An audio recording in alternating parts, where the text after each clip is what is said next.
நண்பர்களுக்கு வணக்கம். முன்னதாக நாம் எதிர்பார்த்திருந்ததைப் போலவே தென் சீன பகுதிகளில் சில இடங்களில் பலத்த சேதத்தை ஏற்படுத்தி இருக்கக்கூடிய யாகி சூறாவளியானது தற்பொழுது ஒரு சூப்பர் சூறாவளி என்கிற நிலையை அடைந்து வியட்நாம் நாட்டின் வடக்கு கடலோர மாவட்டங்களில் கரையை கடந்து கொண்டிருக்கக்கூடிய அந்த நிகழ்வை தான் நம்ம செயற்கைக்கோள் காணொளியின் வாயிலாக பார்த்து கொண்டு இருக்கிறோம். இதனுடைய தாக்கத்தினால அந்த வடக்கு வியட்நாம் நாட்டினுடைய சில பகுதிகளில் மணிக்கு அதிகபட்சமாக 200 முதல் 230 கிலோமீட்டர்கள் வேகத்தில் காற்று வீசி வருவதாகவும் நமக்கு தகவல்கள் கிடைக்க வந்திருக்கிறது. இந்த சூறாவளியின் தாக்கத்தினால 10 லட்சத்திற்கும் அதிகமான மக்கள் பாதிப்புக்கு உள்ளாகி இருப்பதாக நமக்கு தகவல்களும் கிடைக்க வந்திருக்கிறது. பாதிப்புனாக்கா உயிரிழப்புகள்னு நான் சொல்ல வரல. அவங்க தங்கி இருந்த இடத்தை விட்டு இடம்பெயர்ந்திருக்கக்கூடிய அந்த நிலை என்பது தற்பொழுது நிகழ்ந்திருப்பதாக நமக்கு தகவல்கள் கிடைக்க வந்திருக்கிறது. தென் சீன பகுதிகளிலும் சரி, அதே போல் இந்த வியட்நாம் நாட்டின் பகுதிகளிலும் சரி, இது பலத்த தாக்கத்தை ஏற்படுத்தி இருக்கிறது என்று சொன்னால் அது மிகையாகாது. மறுபுறம் நம்முடைய வடக்கு வங்கக்கடல் பகுதிகளில் நேற்றைய தினம் நிலவி கொண்டிருந்த தீவிர காற்றழுத்த தாழ்வு பகுதியானது, இதை நம்ம ஆங்கிலத்தில் WML அப்படிங்கிற மாதிரி சொல்லுவோம், அதாவது well marked low pressure area அப்படிங்கிற மாதிரி சொல்லுவோம். இப்பொழுது அது தொடர்ச்சியாக தீவிரமடைந்து கொண்டு வரக்கூடிய அந்த நிலையை நம்மால் காண இயல்கிறது. எப்படியும் பார்த்திங்கனாக்கா அடுத்து வரக்கூடிய சில மணி நேரங்களில் அது டிப்ரெஷன் என்கிற படிநிலையை எட்டிவிடும். அதாவது குறைந்த காற்றழுத்த தாழ்வு மண்டலம் என்கிற படிநிலையை எட்டிவிடும். அதற்கான சாத்தியக்கூறுகள் மிக மிக அதிகமாகவே இருக்கிறது. இந்த சுழற்சியினுடைய தாக்கத்தினால அடுத்து வரக்கூடிய 24 மணி நேரத்திலும் தமிழக பகுதிகளில் ஆங்காங்கே மழையானது பதிவாகலாம். குறிப்பாக பார்த்திங்கனாக்கா பெங்களூர், சேலம் மாவட்டத்தின் சில இடங்களில், அதாவது பெங்களூர் மாநகர் மற்றும் அதனுடைய புறநகர் பகுதிகளின் ஒரு சில இடங்களில் மழைக்கான சாத்தியக்கூறுகள் இருக்கிறது. ஆப்வியஸ்லி அதனை ஒட்டி இருக்கக்கூடிய கிருஷ்ணகிரி மாதிரியான மாவட்டத்தில், அதே போல் திருப்பத்தூர் மாவட்டத்தில், ஜவ்வாது மலைக்கு மேற்கே இருக்கக்கூடிய இடங்களில் கூட சில இடங்களில் மழையானது பதிவாகலாம். சேலம் மாவட்டத்தினுடைய ஒரு சில இடங்களுக்கும் மழை சாத்தியக்கூறுகள் என்பது இருக்கிறது. பெரம்பலூர் மாவட்ட பகுதிகளிலும் ஆங்காங்கே மழையானது பதிவாகலாம். எந்தெந்த குறிப்பிட்ட பகுதிகளில் மழை வாய்ப்புகள் இருக்கிறது என்பது தொடர்பான விஷயங்களை இந்த காணொலியின் வாயிலாக உங்கள் கூட நான் பகிர்ந்து கொள்கிறேன். கடந்த 24 மணி நேரத்தில் நாம் எதிர்பார்த்திருந்ததைப் போலவே சென்னை மாநகர் மற்றும் அதனுடைய புறநகர் பகுதிகளிலும் மழையானது பதிவாகி இருக்கிறது.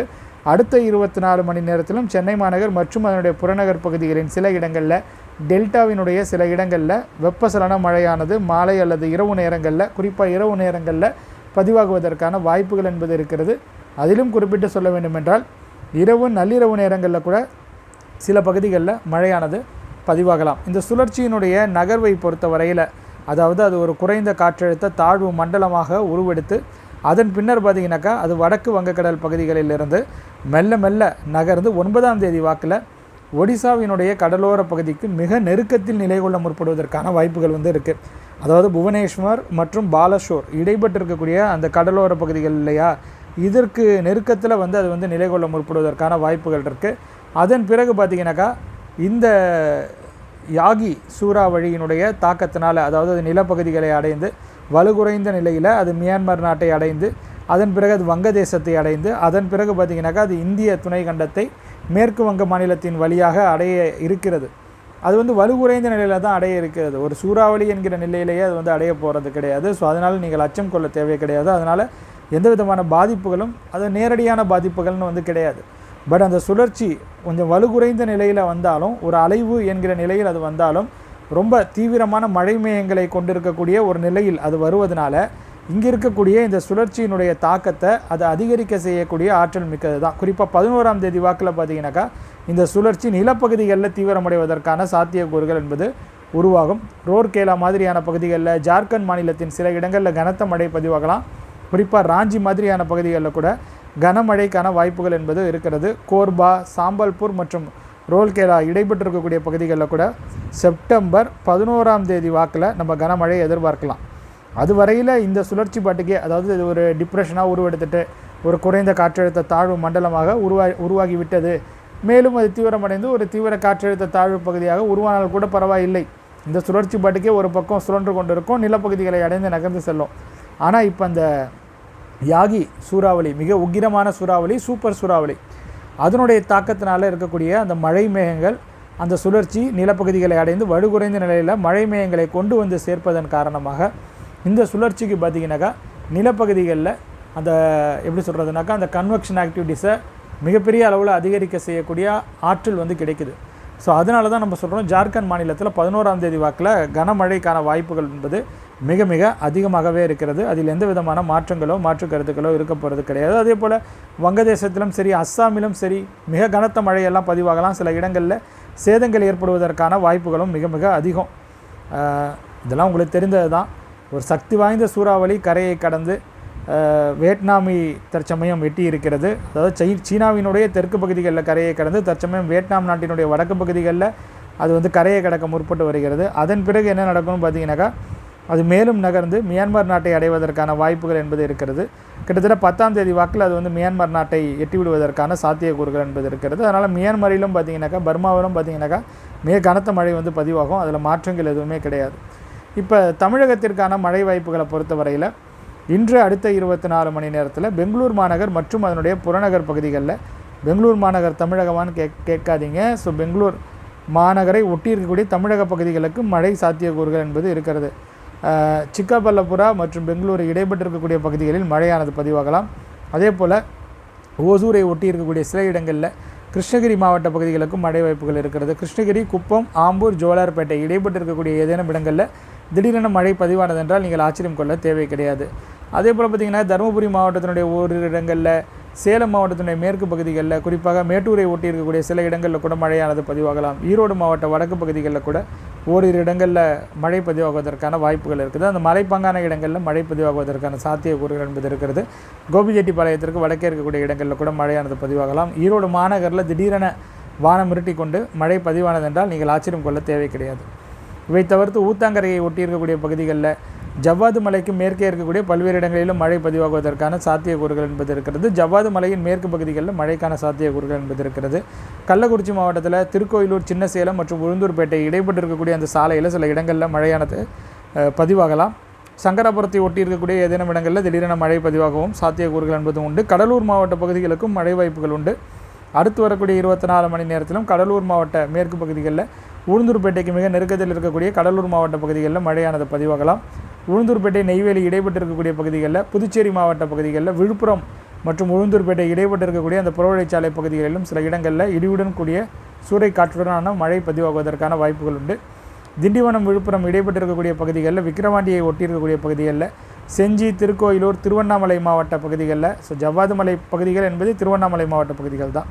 இவை போக ஏற்காடு மலை மற்றும் அதனை ஒட்டி இருக்கக்கூடிய பகுதிகளில், அரூர் மற்றும் தருமபுரி இடைப்பட்டு இருக்கக்கூடிய பகுதிகளில், சேலம், தருமபுரி இடைப்பட்டு இருக்கக்கூடிய அந்த சாலையின் சில இடங்களில் மழை பதிவாகலாம். அதற்கான வாய்ப்புகள் என்பது அடுத்து வரக்கூடிய 24 மணி நேரத்தில் இருக்கிறது. அதே போல் ராணிப்பேட்டை மாவட்டத்திற்கும் எட்ஜானது இருக்கிறது. திருவள்ளூர் மாவட்ட மேற்கு பகுதிகளிலும் மழையானது பதிவாகலாம். ஒரு குறிப்பிட்ட நேரத்திற்கு பிறகு காஞ்சிபுரம் மாவட்ட பகுதிகளுக்கும் மழை சாத்தியக்கூறுகள் என்பது இருக்கிறது. அதே போல் பார்த்திங்கனாக்கா டெல்டாவிலும், குறிப்பாக கும்பகோணத்தை ஒட்டி இருக்கக்கூடிய பகுதிகளில், கும்பகோணம், மயிலாடுதுறை இடைப்பட்டு இருக்கக்கூடிய சாலையில், கொல்மாங்குடி, மயிலாடுதுறை இடைப்பட்டு இருக்கக்கூடிய பகுதிகளில், அதே போல் ஜெயங்கொண்டம் மற்றும் கும்பகோணம் இடைப்பட்டு இருக்கக்கூடிய பகுதிகளில் ஏதேனும் இடங்களில் மழை பதிவானது என்றால் நீங்கள் ஆச்சரியம் கொள்ள தேவை கிடையாது. பூம்புகாரை ஒட்டி இருக்கக்கூடிய இடங்களில், காரைக்கால் மாவட்ட பகுதிகளில் கூட சில இடங்களில் மழையானது பதிவாகலாம். பூம்புகார், தரங்கம்பாடி இடைப்பட்டு இருக்கக்கூடிய அந்த சாலையில், மயிலாடுதுறை, சீர்காழி இடைப்பட்டு இருக்கக்கூடிய அந்த பகுதிகளில் திடீரென மழை பதிவாகுவதற்கான வாய்ப்புகளும் இருக்குது.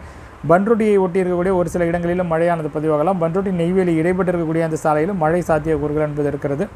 அதே போல் நம்ம ஆரோவில் இருக்குது இல்லையா, அதனை ஒட்டி இருக்கக்கூடிய இடங்களிலும் மழையானது பதிவாகலாம். இவை போக நாம் பார்க்கக்கூடிய விஷயம் என்பது காஞ்சிபுரம், அரக்கோணம் இடைப்பட்டு இருக்கக்கூடிய அந்த பகுதிகளில், சென்னை மாநகரனுடைய தெற்கு புறநகர் பகுதிகள் மற்றும் மேற்கு புறநகர் பகுதிகளிலும் ஒரு சில இடங்களில் மழையானது பதிவாகலாம். ஸ்ரீபெரும்புத்தூர், திருமால்பூர் இடைப்பட்டு இருக்கக்கூடிய பகுதிகளில், திருவள்ளூர் சுற்றுவட்டார பகுதிகளில், லட்சுமிபுரம், மெய்யூர், திருத்தணி மற்றும் திருவள்ளூர் இடைப்பட்டு இருக்கக்கூடிய அந்த சாலையின் பல்வேறு இடங்கள், ஊத்துக்கோட்டையை ஒட்டி இருக்கக்கூடிய இடங்கள், பழவேற்காடு ஏரியை ஒட்டிய இடங்களில் மழை பதிவாகுவதற்கான வாய்ப்புகள் என்பது இருக்கிறது. இது மறைமுகமான மழை தான். நேரடியான மழை என்பது இந்த சுழற்சி காற்றை இழுப்பதனால ஆந்திர கடலோர பகுதிகளுக்கு, குறிப்பாக விசாகப்பட்டினத்தை ஒட்டி இருக்கக்கூடிய பகுதிகளுக்கு, அதே போல் பிரம்மாப்பூர், விசாகப்பட்டினம் இடைப்பட்டு இருக்கக்கூடிய பகுதிகளுக்கு கிடைக்கும். சில இடங்களில் கனத்த மழை பதிவாகுவதற்கான வாய்ப்புகளும் அந்த இடங்களில் இருக்கிறது. ஸோ அவ்வளோதான் தோழர்களே. இப்போ கடந்த 24 மணி நேர மழை அளவுகளை பொறுத்த வரையில், கடந்த 24 மணி நேரத்தில் சென்னை மாநகர் மற்றும் அதோடைய புறநகர் பகுதிகளெல்லாம் மழை பதிவாகி இருக்குதுன்னு சொல்லியிருக்கீங்களே, எந்தெந்த பகுதிகளில் பதிவாகி இருக்குதுன்னு நீங்கள் கேட்டிங்கனாக்கா, அதிகபட்சமாக அதாவது குறிப்பாக மென்ஷன் பண்ணி சொல்லணும்னாக்கா திருவள்ளூர் மாவட்டத்தில் பதிவாகி இருக்கிறது. சென்னை மாநகரனுடைய வடக்கு புறநகர் பகுதி மற்றும் மேற்கு புறநகர் பகுதிகளில் சில இடங்களில் நல்ல மழையை பதிவாகி இருக்கிறது. உதாரணத்துக்கு மணலி, சென்னை மாநகர் 36 மில்லிமீட்டர், செங்குன்றம், திருவள்ளூர் மாவட்டம் 34 மில்லிமீட்டர், புழல் ஏரி சென்னை மாநகர் 33 மில்லிமீட்டர். பெரம்பூர் மாநகராட்சி பூங்கா சென்னை மாநகர் 31 மில்லிமீட்டர். சின்னக்கல்லார் கோயம்புத்தூர் மாவட்டம் 31 மில்லிமீட்டர். தண்டையார்பேட்டை சென்னை மாநகர் 31 மில்லிமீட்டர். சென்னை மாவட்ட ஆட்சியர் அலுவலகம் சென்னை மாநகர் 26 மில்லிமீட்டர். திருவொற்றியூர் சென்னை மாநகர் 26 மில்லிமீட்டர். சோழவரம் திருவள்ளூர் மாவட்டம் 26 மில்லிமீட்டர். அம்பத்தூர் சென்னை மாநகர் 25 மில்லிமீட்டர். ராயபுரம் சென்னை மாநகர் 25 மில்லிமீட்டர். மணலி சென்னை மாநகர் 24 மில்லிமீட்டர். தண்டையார்பேட்டை சென்னை மாநகர் 24 மில்லிமீட்டர். தேவாலா நீலகிரி மாவட்டம் 22 மில்லிமீட்டர்.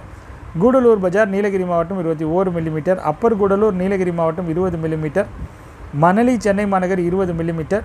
பிரயார் எஸ்டேட் நீலகிரி மாவட்டம் 19 மில்லிமீட்டர். செருமுள்ளி நீலகிரி மாவட்டம் 18 மில்லிமீட்டர். திருவொற்றியூர் சென்னை மாநகர் 17 மில்லிமீட்டர். பூண்டி திருவள்ளூர் மாவட்டம் 16 மில்லிமீட்டர். வானகரம் சென்னை மாநகர் 15 மில்லிமீட்டர். பார்வூர் நீலகிரி மாவட்டம் 15 மில்லிமீட்டர். டிஜிபி அலுவலகம் சென்னை மாநகர் 13 மில்லிமீட்டர். சின்கோனா கோயம்புத்தூர் மாவட்டம் 13 மில்லிமீட்டர். ஐஸ் ஹவுஸ் சென்னை மாநகர் 13 மில்லிமீட்டர். தேனாம்பேட்டை சென்னை மாநகர் 12 மில்லிமீட்டர். நடுவட்டம் நீலகிரி மாவட்டம் 12 மில்லிமீட்டர். கோடம்பாக்கம் சென்னை மாநகர் 11 மில்லிமீட்டர். தேவக்கோட்டை சிவகங்கை மாவட்டம் 11 மில்லிமீட்டர். அம்பத்தூர் சென்னை மாநகர் 11 மில்லிமீட்டர். கோடம்பாக்கத்தில் ஜோன் 10 சென்னை மாநகர் 11 மில்லிமீட்டர். ஆவடி திருவள்ளூர் மாவட்டம் 11 மில்லிமீட்டர். கொளத்தூர் சென்னை மாநகர் 11 மில்லிமீட்டர். அவலாஞ்சி நீலகிரி மாவட்டம் 10 millimetre. Tiruppur PWD IP collector camp office அங்கே பார்த்தீங்கன்னாக்கா 10 மில்லிமீட்டர். திருவிக நகர் சென்னை மாநகர் 9.4 மில்லிமீட்டர். சங்ககிரி சேலம் மாவட்டத்தில் 9.4 மில்லிமீட்டர் அளவு மழையானது பதிவாக இருக்கிறது. ஊத்துக்கோட்டை திருவள்ளூர் மாவட்டம் 9 மில்லிமீட்டர். அதே போல் சில இடங்களில் கமுதி மாதிரியான பகுதிகளில் ராமநாதபுரம் மாவட்ட பகுதிகளில் கமுதி ராமநாதபுரம் மாவட்ட பகுதி தான், அங்கேயே கூட 8 மில்லிமீட்டர் அளவு மழையானது பதிவாக இருக்கிறது. ஸோ அங்கங்கே மழையானது பதிவாக இருக்கிறது. அடுத்த 24 மணி நேரத்திலும் பதிவாக இருக்கிறது. அவ்வளோதான் தொடர்களே இந்த காணொலியை பொறுத்த வரைக்கும். அப்புறம் நம்ம மேற்கு உள் மாவட்டமான காங்கேயம் திருப்பூரில் மழை பதிவாக இருக்கிறது. காங்கேயத்தில் கூட மழையானது பதிவாக இருக்கிறது. கிட்டத்தட்ட 6 மில்லிமீட்டர் அளவு மழையானது பதிவாக இருக்கிறது. இந்த காணொலி உங்களுக்கு பயனுள்ள வகையில் அமைந்திருக்கு அப்படிங்கிற மாதிரி தோணுச்சுன்னா நீங்கள் இந்த காணொலியை லைக் செய்து கொள்ளுங்கள். உங்கள் நண்பர்களுடன் பகிர்ந்து கொண்டு ஷேர் செய்து கொள்ளுங்கள். மறக்காமல் நம்முடைய முகநூல் பக்கத்தை இல்லை நமது யூடியூப் பக்கத்தை ஃபாலோ அல்லது சப்ஸ்கிரைப் செய்து கொண்டு பக்கத்தில் இருக்கக்கூடிய அந்த பெல் பட்டனை கிளிக் செஞ்சு அதில் ஆல் எனேபிள் என்கிற ஆப்ஷனையும் செலக்ட் செஞ்சு வச்சுக்கோங்க. அடுத்த காணொலியில் உங்கள் அனைவரையும் சந்திக்கிறேன். அதுவரையில் உங்களிடமிருந்து விடைபெற்றுக் கொள்வது உங்கள் இமானுவேல். நன்றி, வணக்கம்.